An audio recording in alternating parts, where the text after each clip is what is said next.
नमस्कार, सोशल संवाद में स्वागत है। मैं शशि भूषण। 1 जुलाई से इन प्राइवेट सेक्टर की जो मोबाइल कंपनियों हो, जियो, एयरटेल और उसके साथ जो है बीआई ने एक साथ 25% की बढ़ोतरी की थी और उसके बाद बीएसएनएल का बल्ले बल्ले हो गया है। आज देखिए छुट्टी के दिन है, तब भी लोग यहाँ पर बीएसएनएल सिम लेने के लिए आ रहे हैं। लेकिन आज हम सिम की बात नहीं करेंगे, बल्कि 15 दिन के आंकड़ों की बात करेंगे कि ये जो आंकड़े आए हैं वो चौंकाने वाले आए हैं। बीएसएनएल की उम्मीद से ज़्यादा बढ़ोतरी हुई है। एक-एक जोन में इस 15 दिनों में 1 लाख से अधिक सिम बिके हैं और पूरे देश का ये आंकड़ा 25 से 30 लाख से भी ज़्यादा होने वाला है। पहली बार ऐसा होगा 2022 के बाद कि बीएसएनएल का 1 महीने में 25 लाख से अधिक का सिम कस्टमर मतलब जोड़ने का बढ़ोतरी होगा। वहीं प्राइवेट सेक्टर की बाकी कंपनियों का लगातार जो कस्टमर है वो पोर्ट करा रहे हैं और अभी तक ये आंकड़ा है कि किसी का 6 लाख तो किसी का 10 लाख तक कस्टमर हैं वो पोर्ट कराकर बीएसएनएल के तरफ गए हैं। मध्य प्रदेश में 1,15,000 अभी तक जो लोगों ने बीएसएनएल का सिम ले लिया है।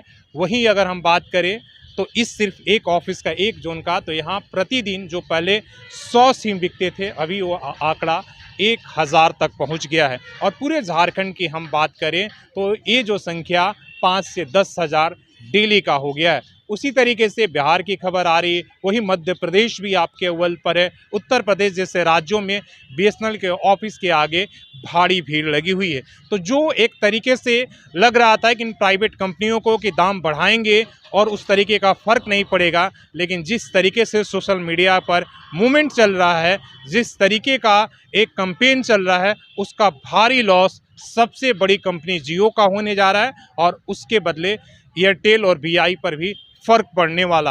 हो सकता है कि ये कंपनियां अपनी बिजनेस को शेयर में ज़रूर दिखा दे कि बढ़ोतरी हो गया है, लेकिन कस्टमर की संख्या लगातार घटती जा रही है और ये रफ्तार अगर अगले 2 या 3 महीने तक हो गया तो आप मान के चलिए कि बीएसएनएल के कस्टमर 5 से 10 करोड़ तक के आगे हो सकते हैं, जो अभी भी टोटल कस्टमर से कई गुना ज़्यादा होगा।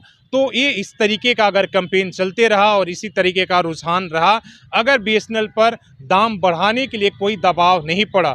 कल आपने देखा था कि जब हम बातचीत कर रहे थे तो लगातार जो यहाँ के अधिकारी थे वो कह रहे थे कि देखिए कई बार होता है कि कई चीज़ें हम लोगों के साथ ऐसा होता है जो दबाव में करना होता है। 2022 में ही आप देखिए कि इनके पास कई ऐसे प्लान थे जो उन मोबाइल कंपनियों का 1 महीने के बदले इनका 6 महीने का उतना पैसा खर्च होता था, वैलिडिटी मिलता था और 49 से भी कम में इन्हें 30 दिन की वैलिडिटी मिल जाती थी। लेकिन अप्रत्यक्ष दबाव के कारण इन्हें दाम बढ़ाना पड़ता है और जिसके कारण जो है बीएसएनएल जब दाम बढ़ाता है तो लोग फिर से जो है वो प्राइवेट कंपनियों की तरफ जाते हैं। सबसे बड़ा अभी इस बार जो लोगों में हम बातचीत कर रहे हैं, लोगों का भरोसा है कि टीसीएस जो बीएसएनएल के लिए 4G नेटवर्क लॉन्च करने में काम कर रहा है, लोगों का एक तरीके से टाटा ग्रुप का नाम जुड़ जाने से बीएसएनएल की तरफ भरोसा बढ़ गया है और ये रफ्तार कहीं ना कहीं उन कंपनियों को एक तरीके से नीचे लाने के लिए कहीं ना